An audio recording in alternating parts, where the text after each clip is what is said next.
Good morning, everyone. Thanks for joining us at 7. I'm Tracey McCain. And I'm Caitlin Francis. Today it's Friday. It's January 31st, the last day of the month.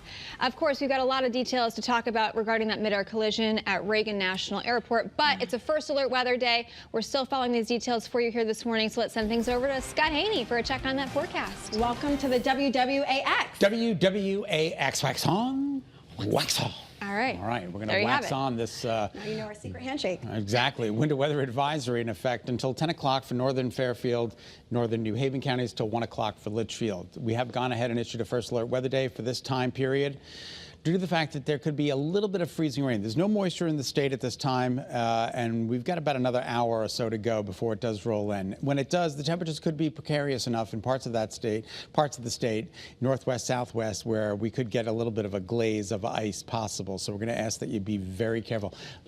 Not a lot going on out there. I've moved into lower Fairfield County. You can see just some splotty raindrops coming down. That's kind of fallen apart since even the last hour when we were on regular Channel 3.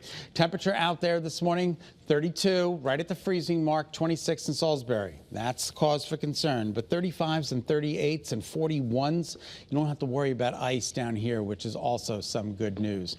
As we move through the day today, yeah, it's going to rain. A little batch right now, but the bigger batch is to our south and west. Look at all this rain that we've got to get through. It'll be on and off throughout the day today, becomes more prominent late this afternoon through this evening and tonight. So grab an umbrella as you're headed out the door. Your 7-day forecast is coming up in just a bit. In the meantime, Kate, we'll send it to you. All right, thanks, Scott. Let's get you a check on those roads if you're heading out and about here on your Friday, 7:02. We've got some delays that are building down through Fairfield County, 95 southbound, 80-minute ride. No, excuse me. That is not typical for a Friday morning, so give yourself some time to get through. Other than that, though, we're crash and incident free. No construction set up right now. That daytime work is expected to pick up between about 8:30 and 9 o'clock.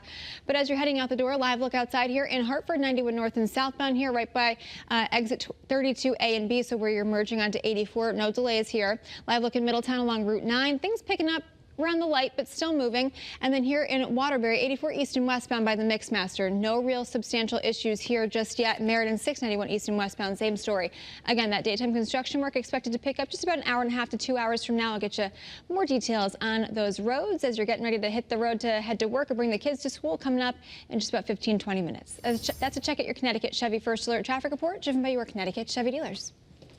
Right now, we'll get to that mid-air collision in just a moment, but right now we're on top of breaking news here at home in Windsor that's already having an impact on people trying to get to work or school. Police have blocked off a portion of Route 159. Now, this is a very busy section right near several apartment complexes and a shopping plaza. Marcy Jones is your reporter live in Windsor with the latest. Hey, Marcy.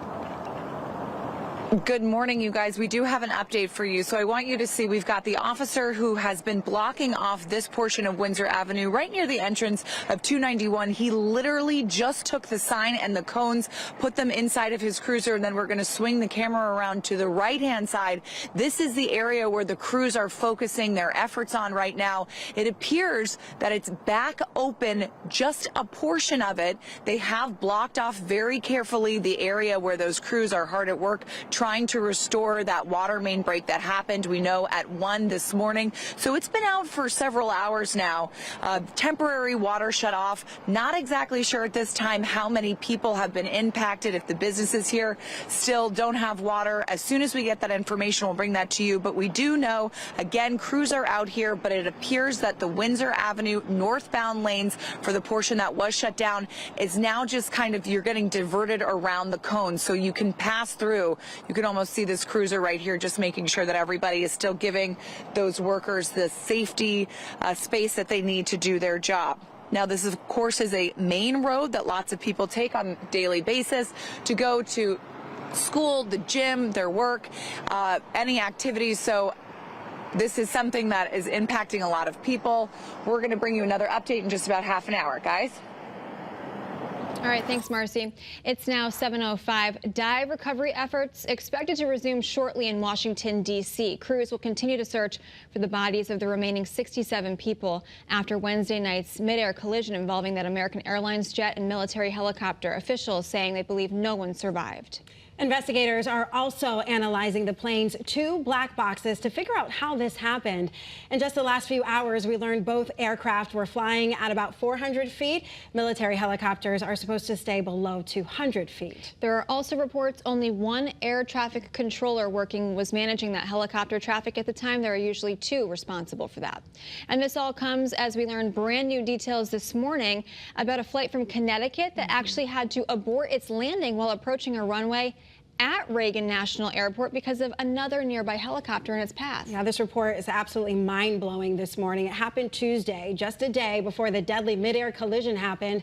Audio and flight tracking data shows Republic Airways Flight 4514 was traveling to D.C. from Bradley International Airport. That plane was warned about the helicopter. It was able to turn away and eventually able to land safely. Well, this morning we're learning more about the Connecticut father and husband who was on that doomed flight. Your reporter Olivia Schuler has more now on how the community in Salem is remembering him. Kaylin and Tracy, this is a devastating loss for one family, but also the entire Salem community. We're told Casey Crafton is a husband and a father to 3 young sons. And this morning, reaction is pouring in from across our state.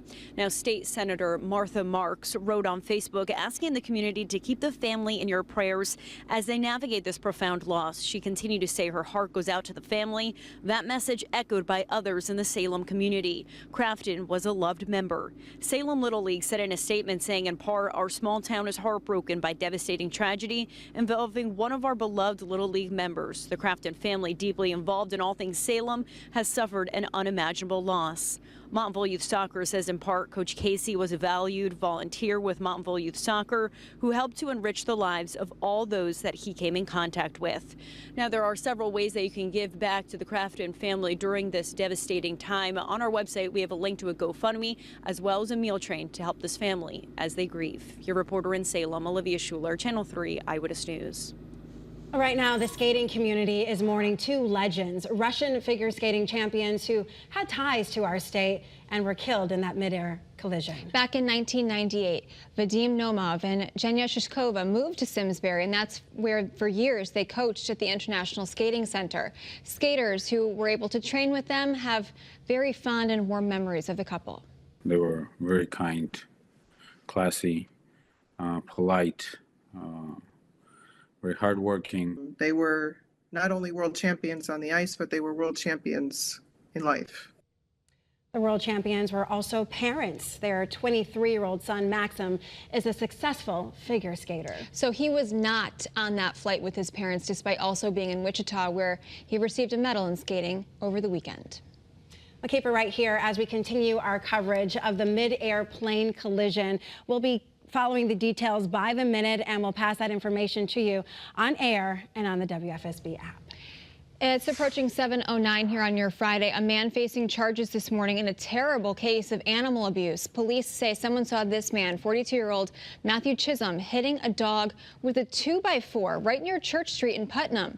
Police took that 6-month-old German Shepherd. Animal Control is now taking care of it. Well, Eversource is suing the state of Connecticut and the Public Utilities Regulatory Authority. According to court documents, the company claims state utility regulators have only had one person making the decisions that are supposed to be decided by a majority of PURA commissioners. The plaintiffs argue it violates law that establishes PURA as a multi-commissioner authority. We did reach out to PURA for comment, and in a statement it replied, "This lawsuit is an attempt to cast this as a due process issue only after repeatedly not getting their way." Bird flu fears have hit Bridgeport's Beardley Zoo after a case of the dangerous virus was detected. A dead goose tested positive there earlier this week, and the animals in nearby exhibits have now all been quarantined, and some even had to be euthanized to prevent any spread. Zoo managers say they're taking steps to protect other animals as well as staff and visitors. Makes me sad. Yeah. Makes me sad. All right. Very good morning, everybody. 18, typical overnight low, minus 12, 1948. Let's check in with the numbers. 18. Whoa, it's 41 in New Haven, 38 in Bridgeport. Good luck trying to find some ice there. Also 41 in Groton. But you'll notice the further inland you go, the temperatures get a little precarious. 24 in Willimantic, 28 in Tolland, 28 in Putnam, 26 in Salisbury. So when the precipitation does move in, there could be some icy spots, particularly in northwest and southwest Connecticut. We have gone ahead and issued the first first alert weather day for this morning. We'll keep you posted when that expires. 24-hour change, we are up dramatically from where we were 24 hours ago. And the winds are fairly calm with the exception of that southeast corner. Not a lot going on out there in terms of the wind chill, so that's some good news. Today, forecasted highs today with rain expected into the low 40s. 7:10 is now the time. Kate, we'll send it to you. All right, thanks, Scott.